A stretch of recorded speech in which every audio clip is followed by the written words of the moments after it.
Welcome back to another episode of NFT Catcher Podcast. We'd like to remind everybody that nothing on the show is meant as financial advice, and to please do your own research. Thank you, and enjoy the show.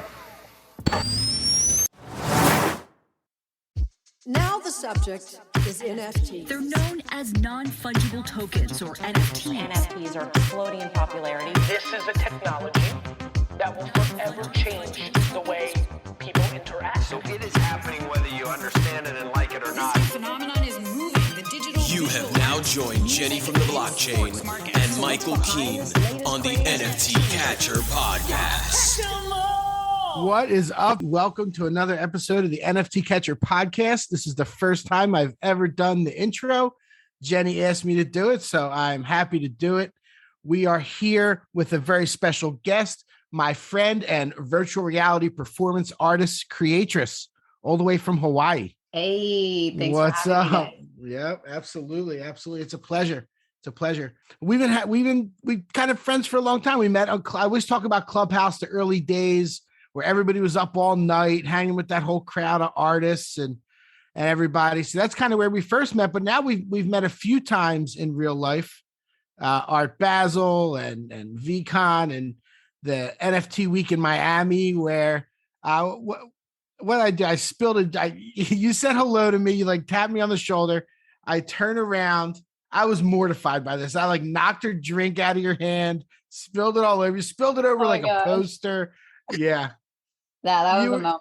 That was a moment. It was mango awful. smoothie too. So it was like a mess. No.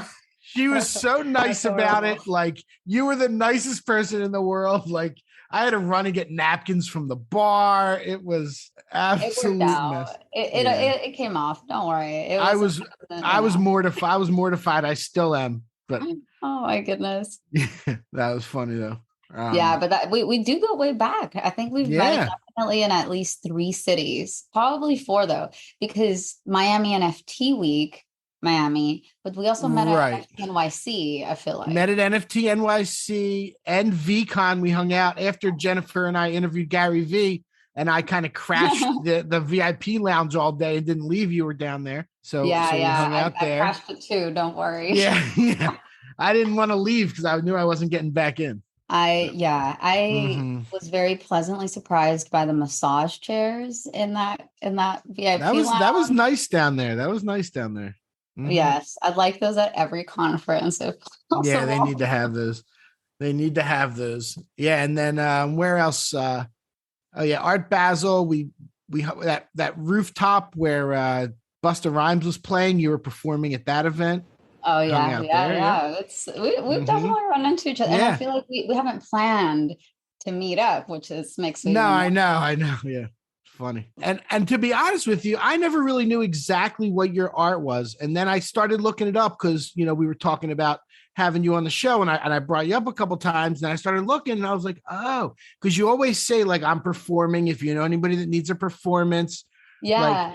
And I looked it up, and it's like, oh man, like you get up on stage, you have an Oculus on, there's music, you start dancing around and create these like 3D sculptures, I guess. How would you describe? Yeah, pretty much. I'm making a 3D sculpture, but it's being made in virtual reality, right? So there's no physical sculpture being made. Yeah, and it's like a live stream in a way, live streaming from the Oculus to a screen or a projector behind me, so you can see the whole process. Is that what's behind you right now? Yeah, well, actually, what's behind me is one of this butterfly. Yeah, that was made in virtual reality. Okay. And the rest of it was made using GAN, the AI art. This is a collaboration, actually. So, yeah, I really like it. It feels kind of like a palace. So it's always my background on Zoom. Oh, that's so cool. I've actually been getting really into AI recently. You mess with it a good amount? Yeah, I like it. I've tried, Snow Pixel. I've tried the Mind Journey. I've tried Dolly. Bunch of different apps on the phone too that I don't remember the names. But yeah, I love it. It's really neat. And there's just just getting started. Like we talked about one of the other episodes, all the things that's really going to come from it. Like they're literally just barely getting going now. You're going to be able to create your own movies, create your own music, like just whatever it is, just by typing some words in. Pretty wild. Yeah, you're probably just going to be able to talk to the AI. You're not even going to have to type it in eventually. You're just going to be able to be like, give me a 30-minute TV show that's super funny, starring these people, and it'll like put it all together for you. That'll be insane. That'll be like that's really what's cool coming. For pilots, you know, like if you have an idea, you could make a pilot real quick with that AI. Right. That'll be cool. Yeah, you just have an idea, right? And you put it together. That is really cool. I got lots of ideas, so this is exciting. Yeah, lots of just. Mm-hmm. Yeah, I'm full of ideas. I can't like put. I'm not an artist. Like I wish I'm not any kind of artist. I take a lot of photos, but you know, I definitely don't consider myself an artist. And it's been great to meet people like you and all the artists that I have been, you know, able to meet this last year and a half. That I've never really was in that world, but so much talent. It's really awesome. Oh, thanks. So. Going back to your style of art, how long have you been doing it? Like, did you create this? Are there other people doing anything similar? Like, did you just get into it for NFTs, or were you always kind of experimenting like that? Well, I've always experimented with art. My major in school was studio art. So anything that can be done in a studio, any type of art. So I learned, you know, oil painting and watercolor and like figure drawing with a live model, and you know, sculpture with ceramics, sculpture with found objects, you know, glass sculpture and glass blowing and like jewelry. And so I've always wanted to try different things. That's just like, because the more things you know, the more you can pull from when you're creating, you know, anything. There's not as many limits. So the art was the same for me. I saw that there were apps for art. And as soon as I saw it, I was like, I want an Oculus. I got it for Christmas and I just started. And it was Christmas 2020. So January 2021, January 4th, I got on Clubhouse. So it was right at the same time. So I didn't get it for NFTs. I didn't even know what NFTs were when I got it, but it just coincided on the timing. And yeah, amazing. I love it. It's not... I'm not the only person doing it. There's actually at least 2 or 3 other artists that do some kind of similar thing. But I mean, I'd say I'm definitely the only one that does it like I do it. Dancing to music. Yeah, I don't know. I haven't noticed really anyone else have the dance element. Yeah. And, it wasn't even on purpose, honestly. Like I just like to dance, and when I make art, I always listen to music. So it just kind of goes hand in hand for me. Wow. And if anyone listening wants to see, like, what's the quickest place for them to go to see you perform and to see you making your art? Like online? Yeah, there's plenty of videos. You can go. So if you're on my Twitter, you're my Instagram, either one has my link tree. Okay. And there's, you know, my YouTube has videos from different performances. Cool. Yeah, I went through your link tree. That's what I was going through to come up with some info for the pod. Nice. I try and do my research for the interviews. Yeah, I try to put everything on there. Yeah, you do. You have I think you might have more links on your link tree than anybody I've ever seen. Oh, I don't know if that's good or bad, but thanks. That's good. You got there's like 20 links on there. That's good. Why not? I like it. I got a lot of things going on. I can't help it. You know, I'm just super creative, and I can't contain it. That's actually really cool that you've only been doing it for a year and a half and you've come this far, and you know, you're performing places and all that stuff. That's really neat. That's like, do you think as the metaverse evolves and people like you might be able to perform from your home, you know, to groups of people and not even have to go to all these events? Like, you know, as it all becomes more immersive, you're built right in for it, like ready to go. Yeah. No, 100%. That's part of my, you know, part of what I'm doing. So I can stream directly into multiple metaverses. So I can stream into Crypto Voxels rather easily, into Decentraland, into Sandbox. I mean, anywhere that supports live video streaming, like which most metaverse platforms do, quote unquote. I'm quote unquoting metaverse here. But most of them have that. So all it takes is someone that has a parcel to be like, hey, right, come in. Let's go. And so I have done it. in Discords, like in the live channels on Discord. And then I do go live on YouTube and Twitter and Facebook. Okay. So, it's like, making my way over there. It's getting there. Yeah. Yeah, for sure. Give it a couple of years. I mean, everyone's going to be doing all these gatherings are going to be online like that. So that's really neat. So how did you got onto Clubhouse January of 2021? That's like right when I got on. I think I might've gone on in February, but right about there. How did you get into NFTs once you got there? Did you know some of that crowd? Were you like friends with some of those people or just kind of met and gravitated? How did you learn about NFTs and get into them? I think it was more like my natural curiosity because I was in there and someone who invited me was more on the cannabis side, actually. So I was in a lot of rooms like that at first in that industry. And then as well as like, just chatting about fun things, a lot of people needed connection back then. So I just started seeing so many NFT rooms pop up in my what is it called in my hallway? Exactly. That's what it's called.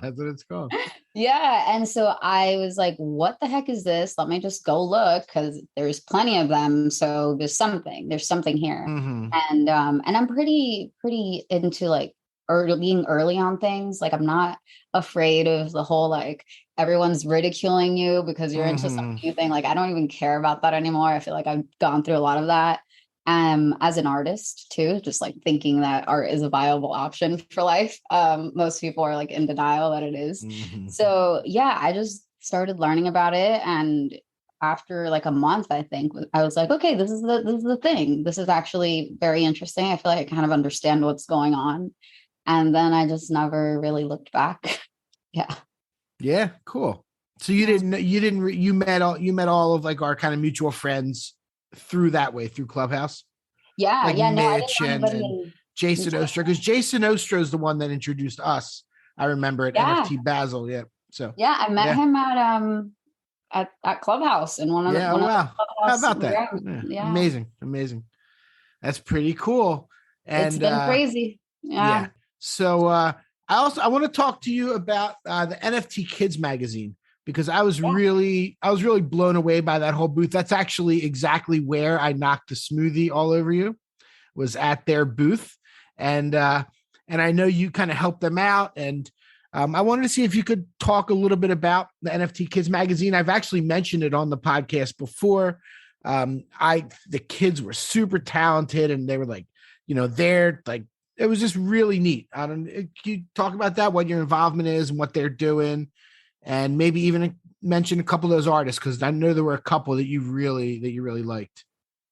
I love the NFT Kids Mag. You guys can find them like on Twitter, Instagram.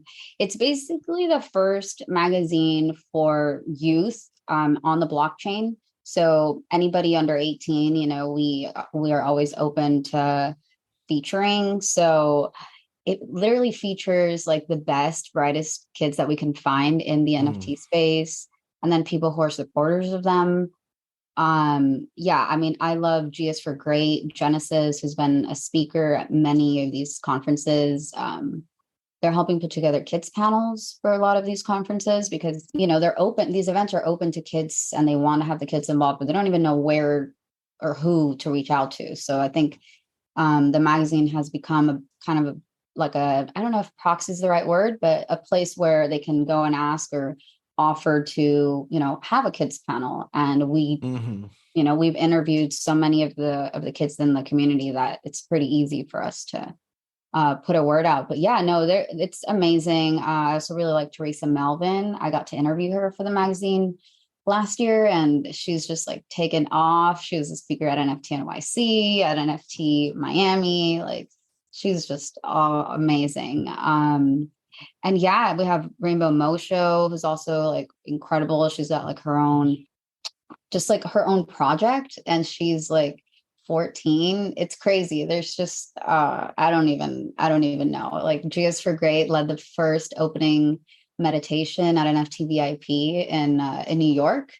And it was like, I was like in tears. Like Genesis is just like such a beautiful, like think he's 11. So, and just seeing like how far and like how wonderful and like set on like making the world a better place his mind is at 11 years old, and the fact that he's putting that out and, you know, like sharing that with everybody, I think it just gives me hope. So I help them, you know, I sometimes do interviews, I sometimes just help them find opportunities, but yeah, pretty much doing whatever I can to help push that mission. Yeah, I love that. I was really impressed with that whole thing, the whole setup. I don't know if there's anything I can do, but if there ever is anything I can do to help, I'd always love to. I have my 5-year-old daughter. No problem.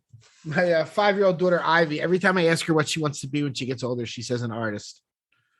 Oh my gosh! Well, you gotta get her to tap in and check out the magazine. I know. Yeah, for sure. I should actually. That's a real. She'll probably be like, "Holy crap! Wait, what? These kids are in a magazine for art."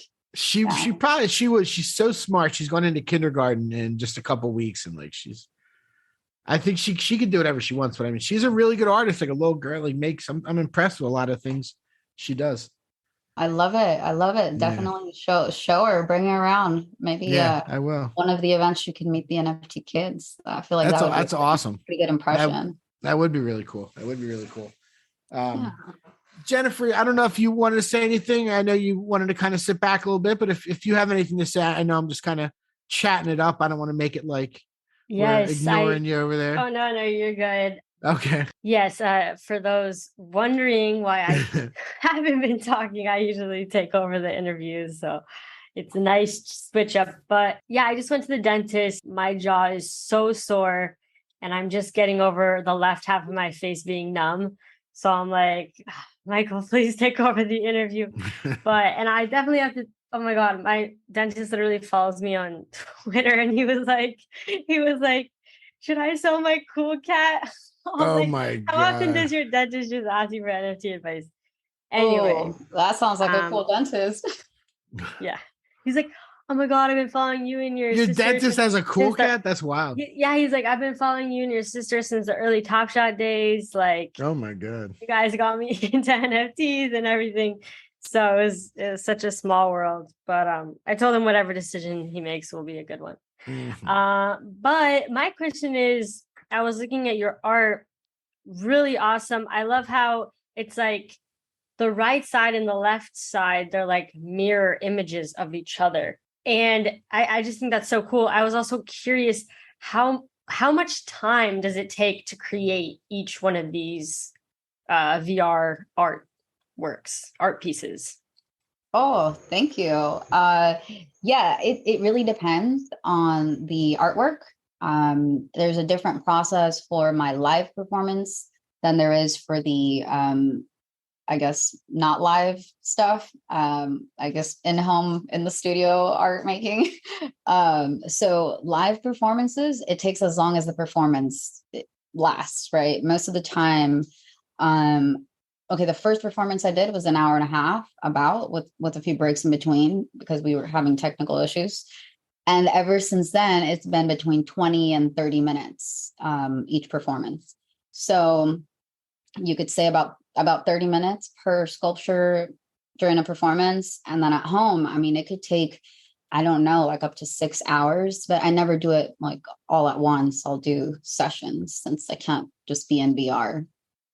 Wow. Like a couple hours at a time. Yeah. That's incredible. That's so genius. The live performances. What made you think to do that initially? I'd say I wanted to show my family what I was doing in VR because I thought it looked so freaking cool. So the first time I ever even showed somebody else what I was seeing was at home, casting to the TV that we have in the living room, just so that my family could see. And then I've done live painting before. I've done theater before. I've done dancing as well. So it just kind of, was natural. Someone asked me to do live painting in New York 2021, November. And I was like, yeah, I could do live painting, but I could also do this other thing if you guys have a projector at this place. And they were like, yeah, we have that. We could do it. And then that was the first time. And then I did it and I was hooked. and people seem to like it. So yeah, that's so smart. Combining two of your passions, like, you know, you're great at VR art, and then like performing. Like you had a history of being a performer, and I always find that people always come up with the most like genius, like unique new things when they like incorporate other parts of their life, like things that they've been good at in the past with, you know, art, and they just end up doing these really cool things. So that is super dope. Is there any live performances coming up that people could go to? Oh, well, first, thank you. I really appreciate that. Yeah, actually, I have two. Well, I have a few coming up this year, but I'll just say that the nearest one, I don't know when this will come out, but August 19th, I'll be at ETH Global. ETH Global is an org that does events surrounding ETH all over the world. And so they're doing one in Mexico City, August 19th. So I'll be doing their opening ceremony, apparently, which sounds really, really exciting. And I'm from Mexico, so it's going to be fun. And also my grandparents are probably going to come, and they're big, big inspirations of mine. So yeah, I'm very excited about that one. And let's see what else. In Miami, like around Art Basel Week, I'll be performing and speaking at a few events there as well. And there's a few other things in the pipeline, but I don't want to give away too much. But yeah, for sure, I'll be in Mexico this month. That's so exciting. Thank you. Yeah, I'm half Mexican. My mom is from Mexico, so let's go. Although I've only been there a handful of times, I need to explore Mexico more. It's a beautiful country. Vámonos. I love it. Vámonos. Let's go. I wish I could go next. I wish I could go next weekend with you guys. My mom's going to be in town for her birthday, but I love Mexico City. Ooh. That's an amazing city. I mean, the food and art and just walking around. That's a great city.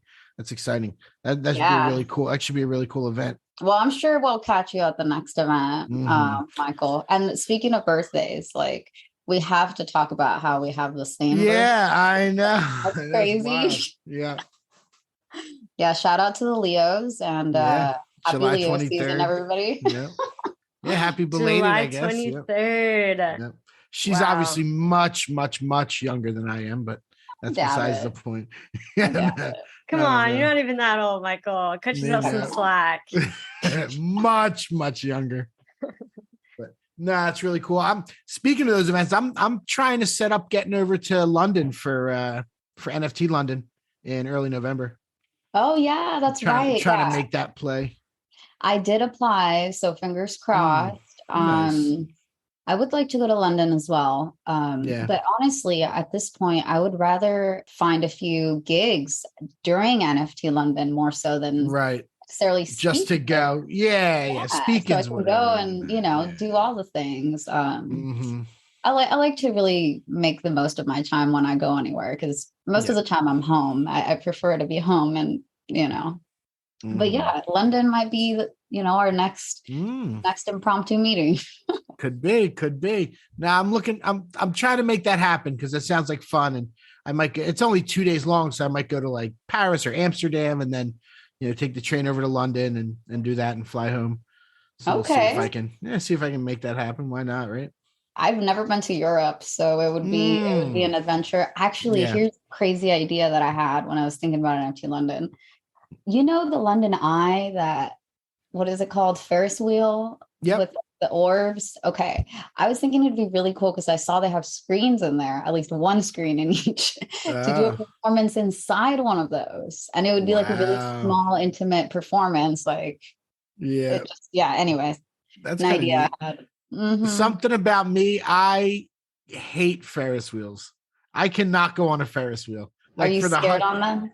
Yeah, I feel like it's gonna like tip over. Like, I don't know. Like, I have a really tough time. I'll do roller coasters, but Ferris wheels, for whatever reason, bug me out. I don't think I agree, and I don't like them either. I don't like the swinging. But the London Eye thing looks like they stay still. Like, I don't think they move around. I think they're pretty like That's probably a pretty safe one. As far as they go, that's probably a pretty safe one. I'm used to the ones at like carnivals run by like dudes on meth or something, I don't know. Oh God. Yes. I wouldn't feel safe on anything. The Wildwood Boardwalk in New Jersey. Like, we're talking London here. We'll be fine. Yeah, it'll be fine. What could ever happen in London? It's fine. It's fine. All right. If you're performing, I will get on it, but that's the only way. Okay, well, I'll let you know if I'm able to. Okay. If you set that up with them, let's send an email to the City of London, and we have a world famous virtual reality performance artist that would like to. Maybe we'll have Andy do it. Andy usually does all of our booking things. Andy, get on it. Oh yeah, please help us out. Presented by the NFT Catcher podcast. Actually, I'm curious, Creatress, do you book your own gigs and like do the outreach and all that, or do you have like somebody like managing like all that? And I mean, because that's kind of a lot to be doing the art plus outreach and all that. Yeah, no, I should have someone doing that, but I do it by myself at this point. I don't know. I've never had a manager or anything like that. I've never been in this position, so I've pretty much done it by myself so far. I have had help though, because I have friends who sometimes know of events and they'll let me know like, hey, this event's happening. Maybe you should reach out to this person. But other than that, it's been pretty much just me back here. I don't know. Maybe soon I'll have a manager. I just, with the whole ethos of Web3 and like artists can be their own, I just kind of like, I don't know if I should rush right into having someone helping me manage. Yeah. But at the same time, I could definitely use the help. So if y'all know anybody, or if NFT Catcher knows, maybe someone listening, is like, oh, that's my specialty. Yeah, reach out to Creatress on Twitter. We'll have it linked in the show notes. When did you decide to take the leap to go full time into NFTs, and what were you doing before that, and like how was that transition? Oh, that's a great question. I guess I decided, as soon as I first made my first NFT, maybe back in, I want to say it was around March 2021. Before that, I was working in experiential marketing and promotions. So essentially helping brands at conferences, at conventions, at events, promote different things. I mean, I can't even tell you how many different brands.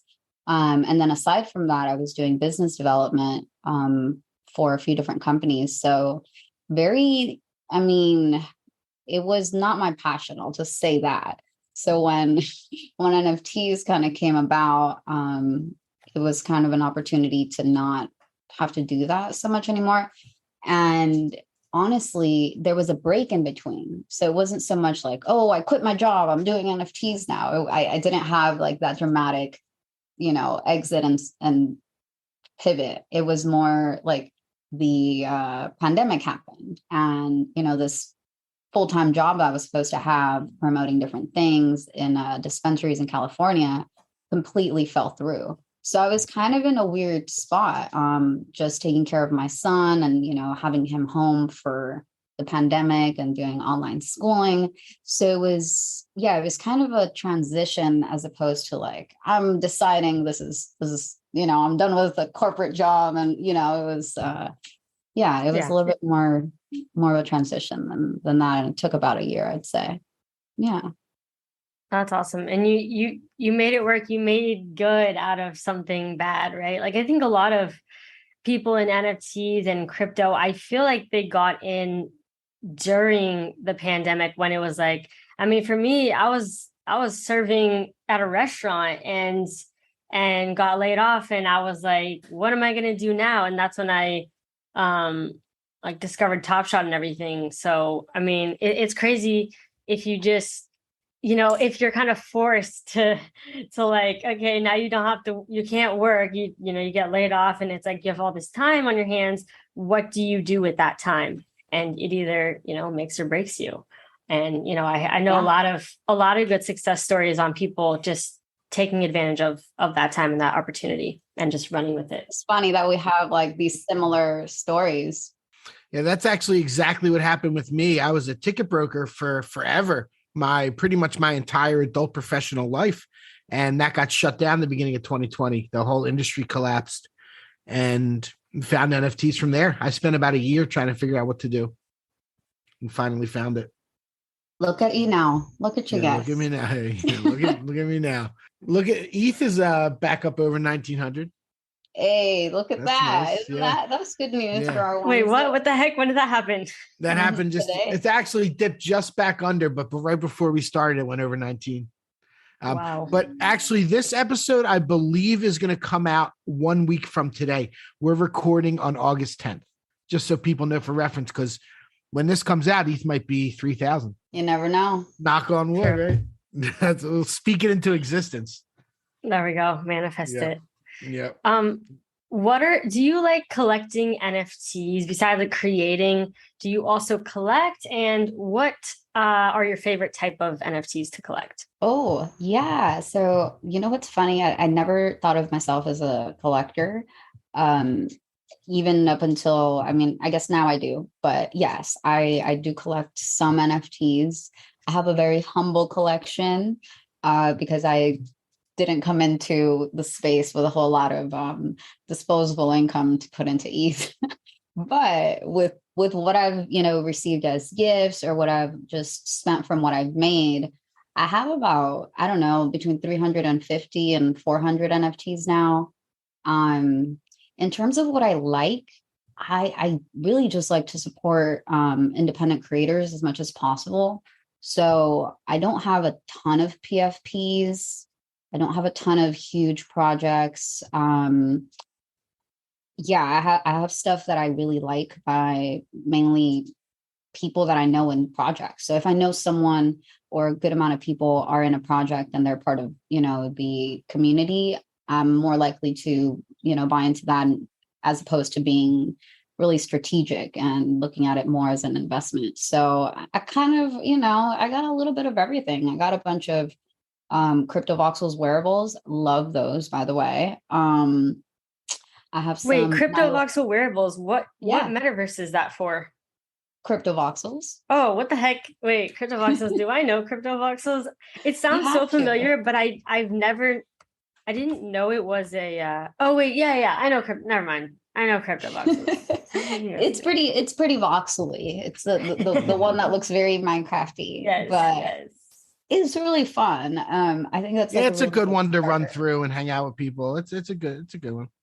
Yeah, and then shout out to, because I have I'm curating a show this week or this month in CryptoVoxels, so it's all on my link tree. But yeah, I have a bunch of those. I have a VFriends Series 2. I've got let's see, I got a Mystic Sisterhood Witch. I've got a bunch of Witchy GFs. I have some of my homies. I've got the 90s babes. I have a plug by Logic. I got a BFF friendship bracelet. Let's see, I've got some Nyla Hayes, long necky kids, fellas. I see Food Masku. I'm going through your I got also. some Food Maskus. I got the Astromojis, the Caked Apes. Just Robotos. I got Robotos. Just a little bit of what I've been able to collect through this, throughout this year and a half, it seems. But yeah. Oh, you have a Psych Dre 3D Chrome Punk. I love Psych Dre. Oh yeah, that's an oldie from Clubhouse. That is. Yeah, exactly. Mm-hmm. Yeah. Old so school. Nice. And I have a couple wallets. I learned that you shouldn't keep all your NFTs in one wallet. That's a tip for anyone listening. So yeah, I also have a Smiles. I have a Carrie Ross. Anyone who doesn't know Carrie Ross, she's a legend. Yep. Yeah, we love Carrie. Yeah, I got a little bit of everything, and really happy with my little collection here. So I do see your birth year. I'm not going to shout it out on the ENS domain. Yeah. And you are definitely younger than me. A good amount younger. Confirmed. A solid decade. All right, fair enough. A solid decade. All right, I got a while to catch up then. Cool. And that's awesome. That's cool looking through your collection. I never looked through it before. Thanks. Do you have any? Yeah, if you wanted to, you could. Yeah, we like letting people talk about the projects they like. I always find that interesting. It's funny. We're into a lot of the same. We have a lot of the same friends. I mean, you have like the Taylor WTF stuff and a lot of the. Yeah, I love Food Masku. Food Masku, one of my favorite people in the space. He's really incredible, awesome. incredible. And I got to give him a shout out too, because he did the Delectables PFP project, and he set aside some of the proceeds from that project to do a fund for creators. And I applied and actually won one of the grants that he gave out. So that's amazing. Huge shout out to Food Masku for that, because that was super helpful. And I used the ETH to go to New York. You know, you can buy flights with ETH. I don't know if you knew, but you can. Where? What website? What website? It's travala.com. Oh, really? Mm-hmm. That's not just ETH. That's some alpha right there. That's some alpha. That's dangerous for Michael. He's gonna start buying everywhere now. It's not just ETH too. It's like Bitcoin. They have Harmony one. They have almost 50 different coins that you can pay with. Oh, that's crazy. Truvala. I gotta look that up. Ape coin. I don't know if they're an ape coin yet. I think they're probably too risk averse for that. Sorry. Fair. That's pretty good. Do you have any advice you'd like to give to artists kind of trying to get traction? If they're hearing this and you want to be an artist in the NFT space, what would you say to people like that? Oh, I would say if you want to do it, think about why you want to do it and think about how long you want to do it for, because this is not the type of thing that you can just come in and leave. And in fact, to do that is really kind of like the worst thing you can do, in my opinion, right? So just think about that first. And if you're here for the long run and you're here for, good reasons in your heart, then go full out, take your time, because it's for good. Like if you're here forever, then there's no need to get impatient or to rush into things. Like really think it out, really build your community, get to know who's here, and, start building. The blockchain is permanent. Yes. Don't mint some random shit that you're going to regret later. Oh, no, I definitely minted my handful of random. Yeah, is there a way to hide things on the blockchain? Come on, we need that. Nope. If only. Yeah. Even if you burn it, it's not hidden. It's just like sitting there still. Then it shows that you sent something to a burn address. Right. An archaeologist will find it. A blockchain archaeologist. Facts. I guess the alpha is do not become popular, because then people will not care about you. But if you become popular, then people will care about what you do. And they'll start looking and finding your stuff. Right. Look at this. Yeah. I heard somebody on that same topic. I saw somebody say something that really stuck with me just a day or two ago. They said the art is not what's magic. You're what's magic. And I see that a lot with people, and I've said this before, like the stuff that people consider good art is a lot of times like the people they like and the people they think are cool. And then because sometimes you could see the most amazing art in the whole world and nobody ever finds it, and then you could see some scribbles on a page that'll sell for $100,000. Just 100%. No, I agree. And I think that too, people need to remember, because someone may be doing something that you're like, I could do that, but you haven't also built the personal brand, or you also haven't built that trust and that's exactly right. In the community. Because you're so right. Like that's what I said when you asked me about collecting. I like collecting work from independent artists that are good people and that I know are good people. I don't care how good the art is. If the artist is not a good person, I'm not going to buy it ever. I think that comes first, and people should definitely remember that. It counts. It really counts how you make people feel. Absolutely. Is there anything else you want to go over? I know we have about 5 minutes left. You have some things to do tonight, but honestly, this was so much fun. I'm glad we had you on. Like you are legitimately one of the super nice people that I've met. Like every time it's always, you're always super nice to me and like genuine. And we just have a nice time chatting. So like, it was really great to get you on and put a lot of this down on, put it down for prosperity's sake. And I will definitely do my best never to spill a smoothie all over you again in the middle of in the middle of a conference.